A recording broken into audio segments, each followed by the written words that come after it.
نبی کی شان تو نے بیان کیا، نبی کا ذکر تو نے کیا، نبی کا چرچا تو نے کیا، اور امتی کو اپنا تذکرہ کروا رہا ہے.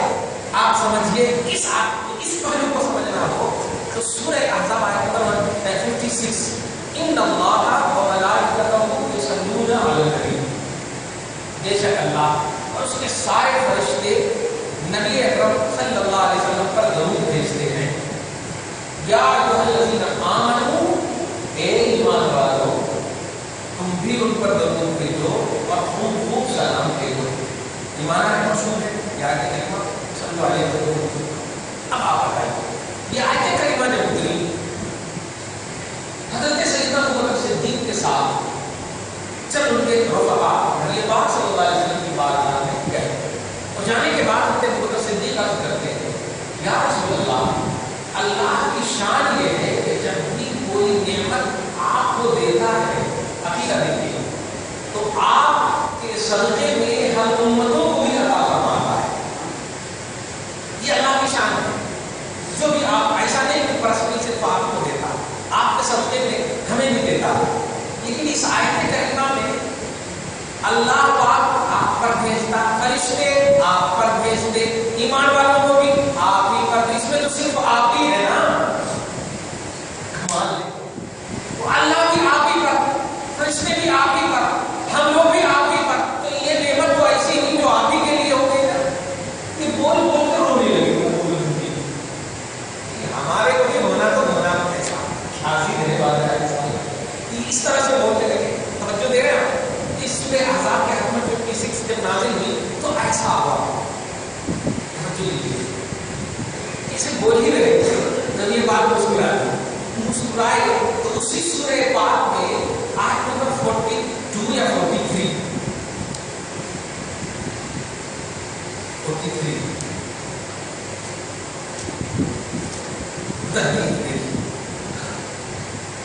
هو الذي يصلي عليكم، پڑھتی جگہ پڑھ وہاں کہا ان اللہ وملائکتہ یصلون، جمع کا صیغہ ہے کیونکہ فرشتے بھی ساتھ میں ہیں. اللہ یصلون، اور ایک اگر ہو تو یصلی. هو الذی یصلی علیکم، یہ آیت لے کر کے حضرت جبرائیل اترے بارگاہ رسالت. یا رسول اللہ، اللہ پاک نے ابوبکر صدیق کی اس انداز کو بہت پسند کیا. کیا انداز تھا کہ آپ کو جب اللہ عطا کرتا تو آپ کے صدقے میں ہمیں بھی عطا کرتا ہے. تو اس عقیدے اور تصور کو اللہ کتنا قبول کر رہا ہے. توجہ دیجیے نبی کے صدقے میں امت کو ملنے کا عقیدہ محسوس کیجیے. نبی کے صدقے میں امت کو ملنے کا عقیدہ جب ابوبکر صدیق نے کہا کہ آیت اپوز اترنا چاہیے کہ نہیں نبی کے وسیلے سے نبی کے صدقے میں کچھ نہیں کیے بولنا بدعت ہے کہ حرام، لیکن نہیں ان کی تائید میں اتر رہی ہے، ان کو تقویت دینے کے لیے اتر رہی ہے. اللہ پاک نے اتارا هو الذی، وہ اللہ یصلی علیکم، اے نبی کے غلاموں تم پر بھی درود بھیجتا ہے، وملائکتہ، اور اس کے فرشتے بھی تم پر درود بھیجتے ہیں. اب دیکھا اب اللہ اور فرشتے مومنوں پر نبی کے غلاموں پر درود بھیجتے ہیں. اب جو یہ آیت ہوئی تو بڑے خوش ہو گئے، بڑے خوش ہو گئے. لیکن اللہ تو پاس پڑھنے کی وجہ سب کو جانتا ہے نا. کچھ ایسے سرکلے ہیں جیسے فتاوی رشیدیہ وغیرہ آپ دیکھیں، مولانا رشید احمد گنگوہی نے سورہ احزاب کے آیت نمبر 56 کو نبی پاک کی خصوصیت نہیں مانا. سورہ احزاب آیت نمبر 50 کو بھی خصوصیت نہیں مانا. خاتم النبیین یہ نبی کی خصوصیت نہیں ہے. اس طرح کی حرکتیں کرتے ہیں. تو چونکہ اللہ پاک جو سب جانتا ہے نا، واقعی جب وہ آیت کریمہ اتری تو حضرت ابوبکر صدیق کا عقیدہ یہی تھا کہ یہ آپ کے لیے خاص ہے یا رسول اللہ، آپ کے صدقے میں ہمارے لیے نہیں ہوا نا، ہمارے لیے نہیں ہوا نا. بول کے رہے تھے کہ آنسوئے ابوبکر کی وجہ سے اللہ پاک نے اتارا، اور اتارنے کے بعد جب اتارا تو امت نے اب تو یہ سمجھ میں آ رہا کہ درود میں نبی پر بھی بھیجا جاتا اور اللہ ہمارے اوپر بھی بھیجتا. اور سرکرے لوگ جو ہوں گے وہ یہ کہیں گے کہ تو اکول ہو گئے نا، تو ہمارے اوپر بھی درود بھیج رہا اللہ، ہمارے اوپر بھی درود بھیج رہا فرشتے، اور نبی پر بھی بھیج رہا ہے. دیکھیں دونوں ایک ہی جگہ ہے، ایک سورہ میں 56 ہے، 43 ہے. نوٹ کیجیے گا. بے شک اللہ اس کے سارے فرشتے نبی پر درود بھیجتے ہیں. اور یہاں ہے یصلی علیکم وملائکتہ، تم پر اللہ اور فرشتے درود بھیجتے ہیں. اکول ہو گئے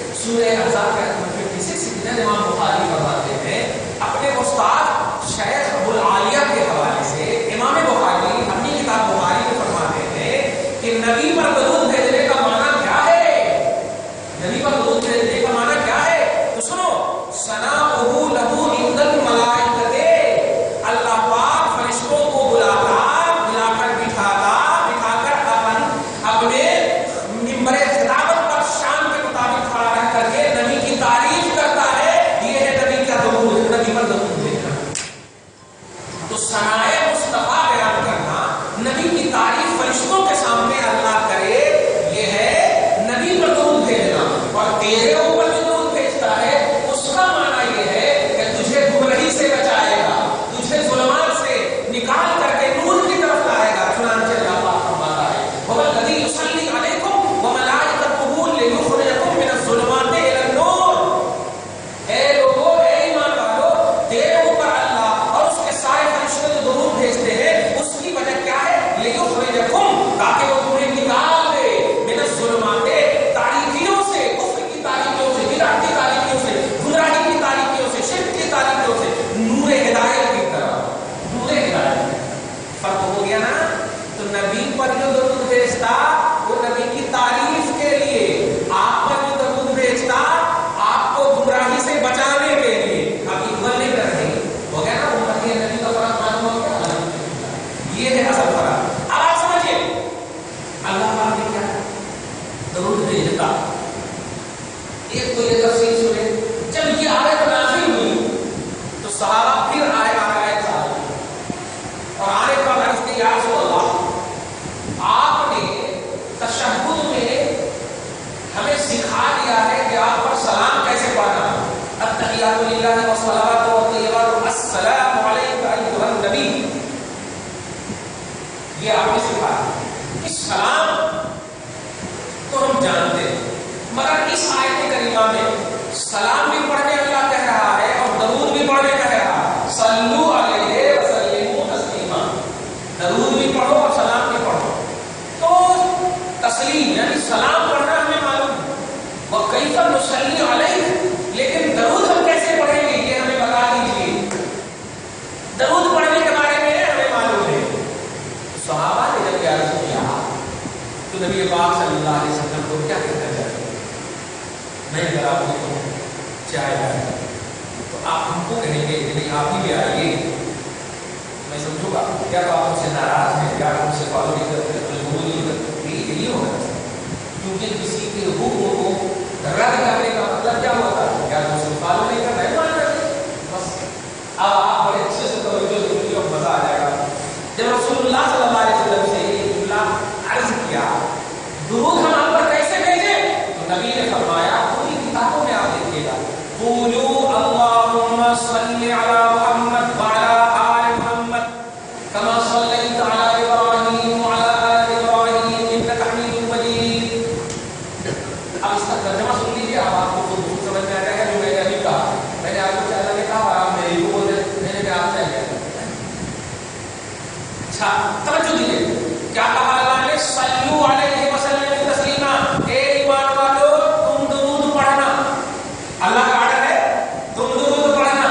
اور جب رسول سے پوچھا صحابہ نے تو رسول کیا کہہ رہے ہیں؟ قولوا اللہم صلی. نوٹ کرے آپ لوگ لانے نبی کہہ رہے ہیں قولوا، تم کہو اے مومنو، اے اللہ تو درود پڑھ محمد پر. اللہ تم کو کہہ رہا ہے، رسول بھی تم کو کہہ رہے ہیں، لیکن رسول کا جو ورڈ ہے اس ورڈ کا معنی ہے اے اللہ تو پڑھ. نہیں ہے کھا لے گا جی ماں کھا لے گا، یہ ہونا چاہیے. کھا لو بیٹا جی ماں کھا لے، کھا لو بیٹا کھا لو ماما، یہ نہیں کروں گا. یہ سیم ٹو سیم ہو گیا نا کہ اللہ کہہ رہا تو پڑھ اور امتی نہیں کہہ رہا اللہم صلی. اللہم تو کہنا اے اللہ صلی علی محمد، تو درود پڑھ محمد پر. کمال ہے. اور اللہ کہہ رہا صلو علیہ، تو درود پڑھ. کیا لڑائی ہے، یہ فلسفہ سمجھ لیجیے گا انشاءاللہ کبھی ہماری نسلیں گمراہ نہیں ہوگی. ہمیں آپ سے کوئی خطرہ نہیں ہے. نسلوں کے لیے دعا کرتے ہیں اللہ پاک ہماری نسلوں کو آباد کرے. بڑا مشکل زمانہ آ رہا ہے، اللہ پاک یہ نبی سے بچائے. یار یہ اگلی ہوگی نا تو نبی سے لے کر کے الحمدللہ بڑے سے بڑے ولی اور دوستوں تو آپ کے پاس ہے، لیکن بے ایمان ہوتے تو کوئی نہیں ہے آپ کے پاس، کوئی نہیں. کافرین لا مولا لہم، کافروں کا کوئی مولا نہیں ہے، ایمان والوں کا بہت مولا ہے. اللہ پاک بچائے. توجہ کیجیے گا، اللہ نے کہا تم درود پڑھو، نبی سکھا رہے ہیں تو اس طرح کہو جس کا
بیٹا اپنے باپ کی تعریف کرتا ہے، اس کا کیا مطلب ہے؟ قوم کو جھکے، ان کے ہاتھ کو جھکے، تب جھکاؤ کا پہلو ہو. سلیمان ایسے تان کر کے کھڑا کیا کہے تو وفادار بیٹا نہیں، تو تعریف کا پہلو یہ ہے کہ جھک جائے.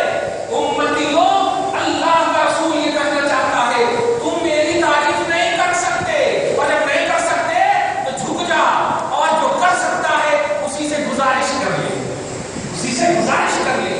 کیا سمجھے آپ؟ آیت کریمہ میں دو پہلو آپ کو نظر آئے. ایک پہلو یہ کہ آیت کریمہ آرڈر کچھ اور کرتی ہے اور آیت کریمہ کا مقصد کچھ اور رہتا ہے. قرآن پاک کی سب سے بڑی تفسیر رسول پاک کی بولی ہے، قرآن پاک کی سب سے بڑی تفسیر رسول پاک کی بولی ہے. اب آپ یہ نہیں کہہ سکتے مومنوں کو اللہ پاک نے کہا ہے درود پڑھنے کے لیے، نہیں، مومنوں کو اللہ پاک نے درود پڑھنے کہا، لیکن اس درود کا معنی رسول پاک نے یہ کہا کہ تم نہیں پڑھ سکتے، رب کو کہہ کہ تم پڑھ دے مولا. اس میں اب معنی یہ ہوا کہ اللہ پاک نے مومنوں کو نبی کی بارگاہ میں تواضع پیش کرنے کا، جھکنا پیش کرنے کا ہے، انکساری پیش کرنے کا ہے، عجز پیش کرنے کا ہے، اکڑنے کے لیے نہیں کہا ہے. اکڑتا کون ہے؟ کیا آپ کہتے ہو کہ میں اپنے باپ کی طرف ہوں، اپنی ماں کی طرف ہوں، اپنے بھائی کی طرف ہوں، کسی بھی زاویے سے غصے میں آپ بول سکتے ہیں تیرے کو کیا، لیکن خوشی اور محبت میں کبھی بھی آپ نہیں بولو گے میں اپنے باپ کی طرح ہوں. ایک بیٹا جب اپنے باپ کی طرح یہ جملہ اگر بولتا ہے تو بے ادب کہہ جاتا ہے. امتی نبی کی طرح کیسے کھلا سکتی ہے؟ توجہ دے رہے ہیں آپ؟ تو تواضع اور انکساری یہ بتاتی ہے کہ جس کی بارگاہ میں آپ تواضع پیش کرنا چاہتے ہو وہاں جھکاؤ کا پہلو ہو، انکساری کا پہلو ہو. رب العالمین تیرا احسان ہے کہ رسول کی زبان سے تو نے قرآن کی اس عظیم آیت کی تفسیر کر کے ذہن دے دیا کہ اللہ پاک درود پڑھنے کا کیا ہے. میں بتانے جا رہا ہوں، مولانا ہے مولانا زکریا سے، انہوں نے فضائل اعمال لکھے ہیں. فضائل اعمال درود کی فضیلت اتنی موٹی کتاب ہے، اتنی موٹی کتاب ہے درود کی فضیلت پر، لیکن خدا کی قسم حدیثیں پیش کی ہے ضرور انہوں نے. آپ پہلی جلد میں دیکھیں، چونکہ لوگوں کی ذمہ داری اللہ پاک آپ کو سب محبت کی دنیا میں بسائے رکھے. اسی پہلی جلد میں کتاب الصلاۃ، نماز کا باب ہم کو لکھ رہے ہیں. کون سی کتاب نام بتایا میں نے؟ فضائل اعمال. کتاب الصلاۃ، نماز کی بحث جب کرتے ہیں تو اس میں حدیث نمبر 37 نوٹ کیجیے، ایک لائن سے لکھ لو. حدیث نمبر 37 میں پرانا ایڈیشن، نیا ایڈیشن نہیں، پرانے ایڈیشن میں لکھتے ہیں. دھیان دیجیے گا، درود کی فضیلت میں اتنی موٹی کتاب لکھتے ہیں. آپ نماز کے بعد میں کیا لکھتے ہیں کہ اے نبی آپ اچھا عمل کرو یا برا عمل کرو.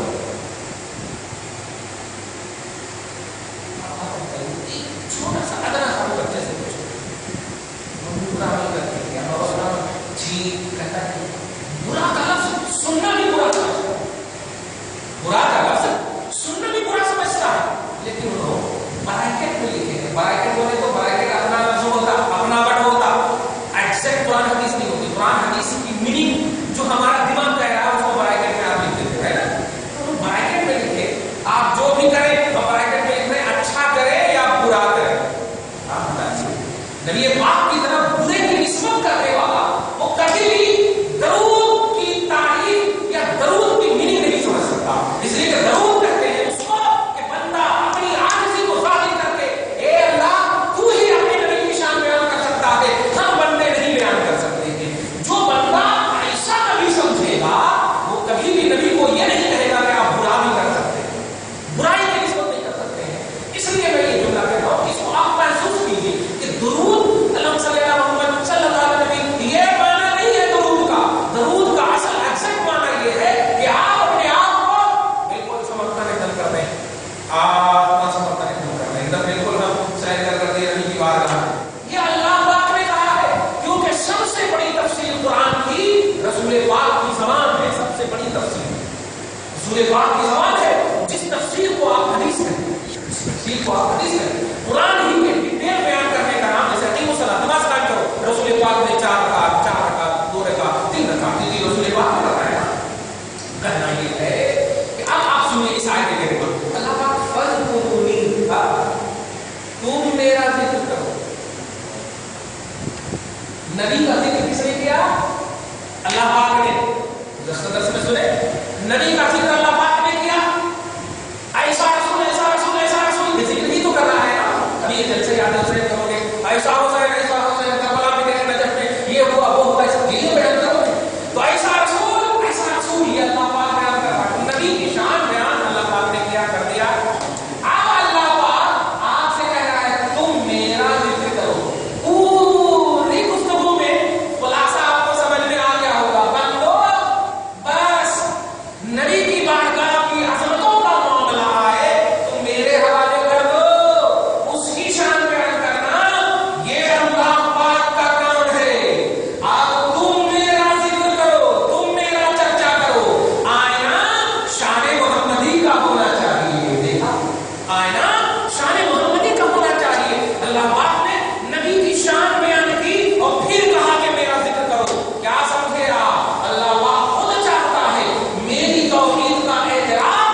خلاصہ سمجھتے ہیں کہ الحمدللہ میری زندگی کا مقصد ہی نہیں ہے کہ باادب بنے رہے، بناؤ کیا بنے، ہم بھی بنے رہے، باادب بنے رہے.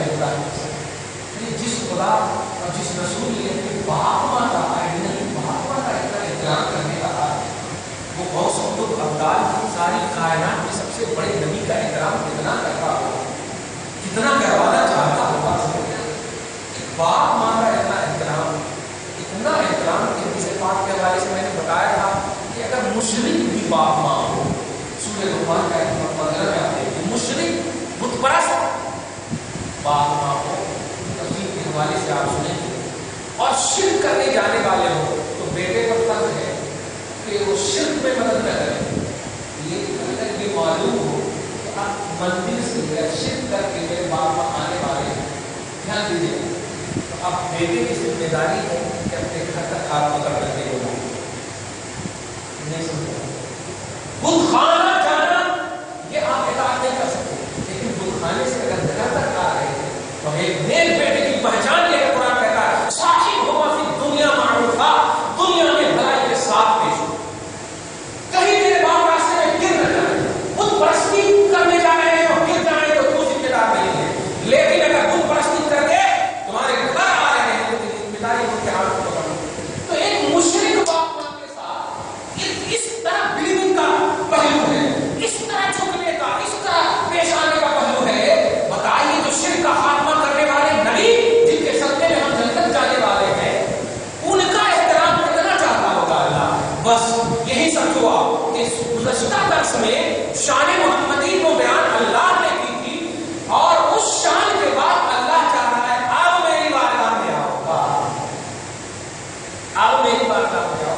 اس لیے جو کوئی بھی مجھ سے پوچھتے ہیں نا میرا کام نہیں بن رہا، میرا کام نہیں ہو رہا، وہ نہیں ہو رہا، سب کو یہ کہتا ہوں درود شریف پڑھتے رہو، درود شریف پڑھتے رہو. کیوں؟ اسی وجہ سے آپ پہنچو گے اللہ تک، کیونکہ درود شریف میں نبی کی تعریف ہے، نبی کی شان ہے، اور نبی کی شان کو اللہ پاک پسند کرتا، اور اللہ پاک جس کو پسند کرتا اس کے بعد کہتا ہے اس تک پہنچے. اس کے بعد درود شریف پڑھتے رہو. حضرت سفیان ثوری کے تابعین میں سے بڑے جلیل القدر ہیں، ایک امام ہے، سمجھ حدیث کے امام ہے. طواف جب آپ کریں گے اللہ تعالیٰ جو حج کیے ہیں اللہ ان کے سبزے میں ہم سب کو بار بار ہے کہ ساتھ جو نہیں کیے وہ ایک بار ضرور جائیں.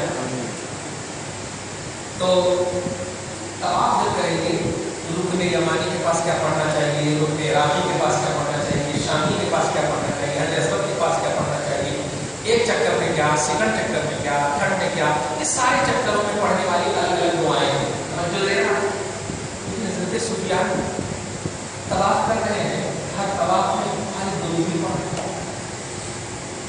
لوگوں نے کہا بڑے جلیل القدر ہیں، آپ کی کتابوں میں دعائیں آپ نے خود نقل کی ہے کہ نبی نے یہ فرمایا، نبی نے یہ فرمایا، لیکن آپ کا عمل خود بدل، آپ کا عمل الگ ہے، آپ خالی درود ہی پڑھ رہے ہیں چاروں طرف.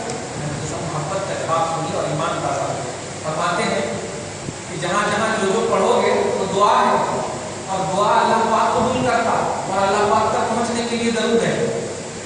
اس لیے جس تک پہنچنا ہو ہم اس کو تھامے ہوئے ہیں، ہم اس کو تھامے ہوئے.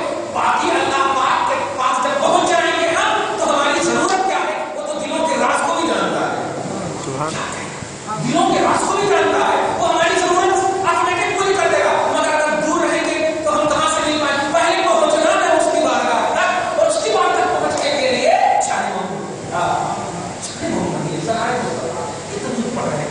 محمدی یہ ہمیشہ کہتے ہیں درود سے پڑھتے رہیے، ہر کام آپ کا بنے گا. اور آج تو آپ جب درود کی میننگ، درود کی حقیقت، ذکر خدا، ذکر رسول کا مطلب سمجھ لیے ہیں تو انشاءاللہ آپ کو اور وظیفہ ملے گا. وسوسے آتے ہیں حضرت، اللہ اکبر بولتے ہیں تو دفتر میں رہتے ہیں حضرت، خیالات آتے برے برے، وہ سب ختم ہو جائے گا. درود کی کثرت کرو، اٹھتے بیٹھتے، یہی تو وجہ ہے یار. یہی ایک ایسا وظیفہ ہے نا جس کے لیے آپ ایسا نہیں کھڑے ہو کر ہی پڑھ سکتے، بیٹھ کر ہی پڑھ سکتے، سو کر ہی پڑھ سکتے، نہیں، آل اجازت جیسے چاہو آپ پڑھ سکتے.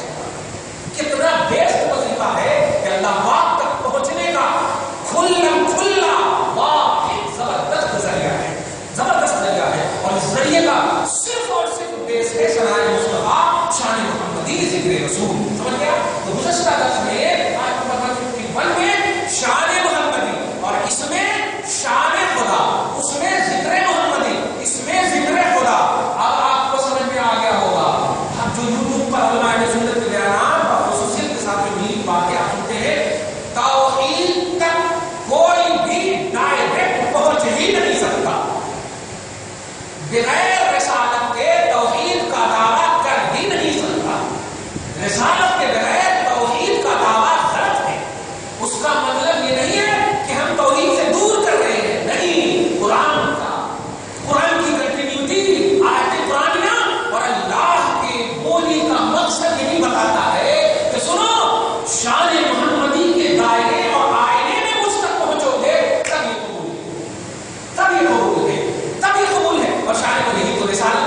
تو رسالت کا خلاصہ جب تک آپ کو نہیں معلوم ہو، رسالت تک جب تک آپ نہیں پہنچیں گے، توحید تک پہنچ ہی نہیں سکتے.